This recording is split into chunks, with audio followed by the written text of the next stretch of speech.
Eu vivia H1N1 lá atrás, 2009, como médico. E aí, em 2019 para 20, surge essa nova. No começo, a gente fica sempre com aquele ceticismo no sentido de, pô, será que essa vai chegar no status de pandemia? É na China, o mundo é conectado, mas a coisa para por aí, né? E aí, quando a gente começou a ter aquela série da Itália, a ficha caiu, pelo menos na universidade a ficha caiu. Vai chegar e vai chegar feio e precisamos nos preocupar.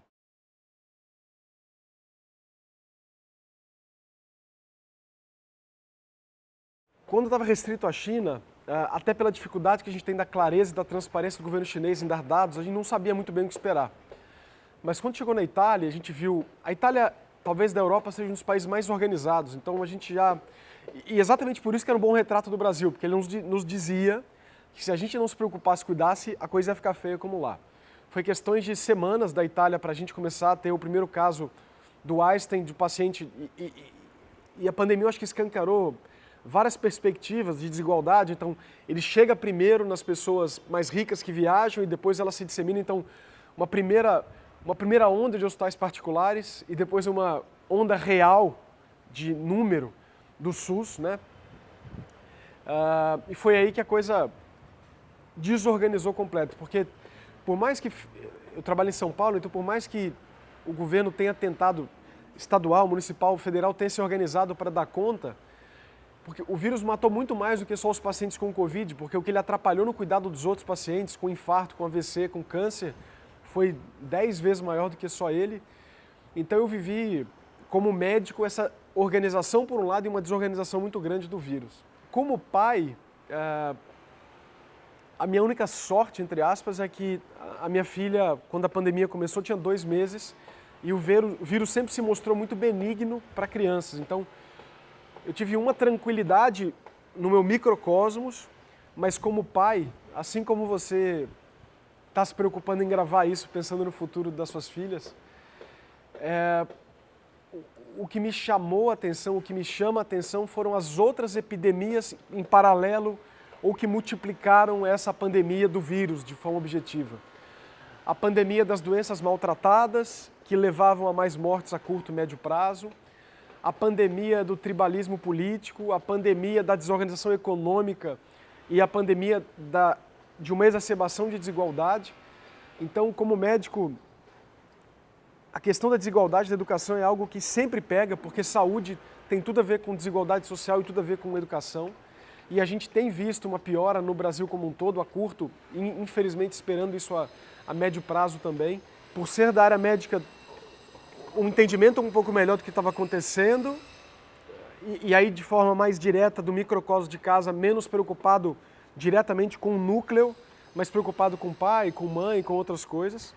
Mas eu acho que muito mais preocupado com isso que a gente está colhendo de pandemias em paralelo e multiplicações de pandemia, né? Então eu acho que isso hoje talvez me preocupe até mais do que o vírus em si. Quanto mais jovem, maior a capacidade de adaptação e de plasticidade e de dar conta de um novo com uma habilidade que a gente já adulto não tem como conceber. Tamanha o privilégio desse cérebrozinho competente e ávido pelo conhecimento e pela atualização.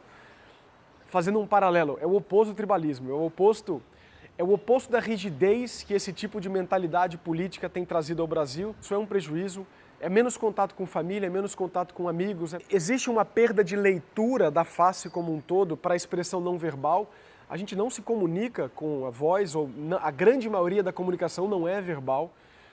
Postura, linguagem, microexpressão, isso vai ter uma defasagem, mas eu acho que talvez as crianças mais velhas, os adolescentes, inclusive, pelo ano perdido da educação, pelo que significa isso para o vestibular, pelo prejuízo de saúde mental que isso trouxe, pelo prejuízo de saúde mental com pais adoecidos que convivem 24 horas e adoecendo filhos ou perpetuando isso. Quantas crianças estão com medo social de voltar à escola por não saberem mais lidar?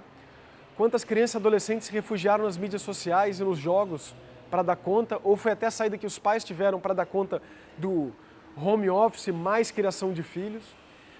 Então eu acho que a futurologia aí é triste, no sentido de que para cada faixa etária a gente vai ter prejuízos que não vão ser pequenos, que vão repercutir pelas próximas décadas, mas eu acho que felizmente as crianças mais novas vão ter muito mais competência para se readaptar a essa nova realidade, porque a gente felizmente vacinando bem e vacinando muita gente vai voltar a ficar sem máscara. Apesar de a gente estar vivendo na vida pública e privada como médico o impacto de depressão e ansiedade, tentativa de suicídio nos adolescentes, um refúgio nas mídias sociais e nos games, isso ainda é a ponta do iceberg. A repercussão que isso vai ter nas interações sociais, de ter a capacidade ou a coragem de conversar olho a olho, de saber dialogar sobre as minhas vontades, sobre até a clareza das minhas vontades, independente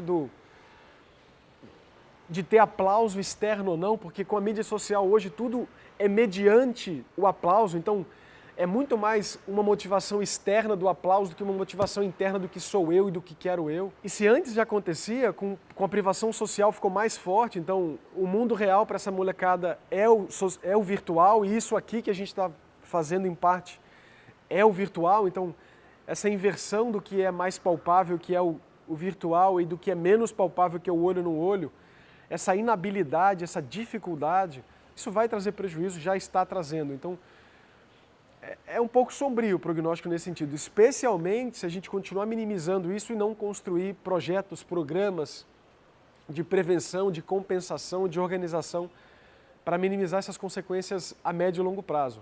Pode ser bem difícil, pode ser bem complexo para a sociedade como um todo. E não vai ser só Brasil, assim, isso é mundo como um todo. O que eu acho que o Brasil, São Paulo, Espírito Santo ou o mundo devia fazer, não basta só pensar no vírus, não basta só pensar no que o isolamento social, individual, familiar trouxe, mas a gente tem que pensar na piora da desigualdade social que isso trouxe. Por que a variante atual nossa, mais trágica, Delta, apareceu na Índia? Porque as vacinas aparecem nos países que têm competência para fazer, lindo, isso aí não é um problema, mas se a gente privilegia a distribuição para esse tipo de país, que consegue fazer, e não entende que o vírus não respeita classe social e não respeita outra coisa que não seja biologia, a gente vai acabar permitindo a formação de variedades do vírus em países mais desiguais e mais pobres, e o ricão que acha que está muito bem obrigado e que eu não tenho nada a ver com a Índia com a sua pobreza, com a China com a sua pobreza, ou com a África do Sul e o Brasil com a sua pobreza, vai pagar esse preço porque vai ser daqui a variante que vai sair, mas daqui a pouquinho vai estar contaminando ele. Então, a gente precisa entender que está todo mundo unido. E aí eu acho que a biologia, o vírus pode ensinar isso. Falar, olha, o vírus respeitou classe no comecinho, mas agora ele não está nem aí, pelo contrário. Quanto mais a gente continuar ignorando a importância de um todo, dessa visão, melhor. O que eu acho que é importante, para finalizar essa ideia, é que existe a pandemia do indivíduo, a pandemia da família, mas existe a pandemia social e do planeta como um todo. E eu acho que a gente precisa aprender tudo que o vírus pode nos ensinar, e ela passa por essas várias ideias.